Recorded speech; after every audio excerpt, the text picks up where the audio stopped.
Secretary Austin, Deloitte, welcome back to NATO headquarters. It's always a great pleasure to welcome you here, and thank you so much for your engagement, your commitment, your leadership for our transatlantic alliance. This is even more important now in these dangerous times. I also look forward to welcoming President Biden and all the other NATO leaders next week for an extraordinary NATO summit. At our extraordinary defense ministerial meeting today, we will of course address the brutal invasion of Ukraine by Russia. This is devastating for the Ukrainian people, and it will also change our security environment. It will have long-lasting consequences for our security for all NATO allies. NATO has responded in a united and swift way. NATO allies have imposed severe sanctions on Russia. Allies provide significant support to Ukraine, military support, financial support, humanitarian support, and we are reinforcing our collective defense. Hundreds of thousands of troops on heightened alert, 100,000 troops, US troops in Europe, and then 40,000 troops under NATO command, direct NATO command, mostly in the eastern part of the alliance, supported by naval and air forces. And of course the United States and you personally, Secretary Austin, you are playing a key role in these efforts to really increase and strengthen our collective defense. More US troops in Europe is a strong message of transatlantic unity, and we are extremely grateful for your support to what we do together in the eastern part of the alliance.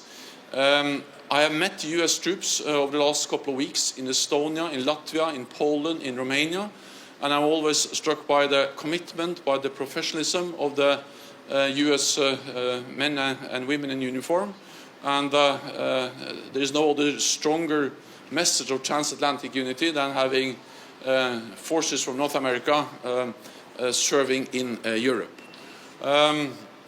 At the meeting today, we will also not only address the immediate consequences of Russia's invasion of Ukraine, but we will also address the more long-term consequences, the long-term adaptation of our alliance, how to further strengthen our deterrence and defense, and to remove any room for miscalculation or misunderstanding in Moscow about our readiness to protect and defend all allies.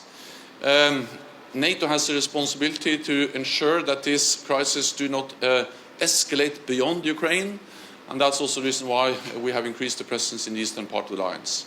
So once again, Secretary Austin, welcome. It's always an honor to have you here, and I look forward to the meeting with all the other ministers starting soon. Please. Secretary General, it's great to be back in Brussels, and let me thank you up front for your continued steady leadership. Especially, I mean, we value that leadership, especially at a time like this. And I think based upon that leadership, we've been able to make some very quick decisions that were very well thought out and act upon those decisions very quickly. So I think our presence here sends a signal to the world that we remain united in our support of Ukraine, and we condemn Russia's unprovoked and unjustified invasion into Ukraine. And so Ukraine has a legitimate and sovereign government, and certainly we support their ability to defend themselves, and we'll continue to support them going forward. We've been clear throughout that we believe that our commitment to NATO, our Article 5 commitment, is ironclad, and you can expect that, as the President has said a number of times, that we will abide by that commitment.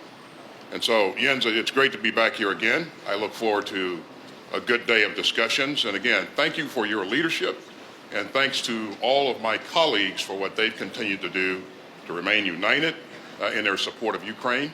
Again, I look forward to a great day. Give me a shake hands. Thank you so much. Thank you.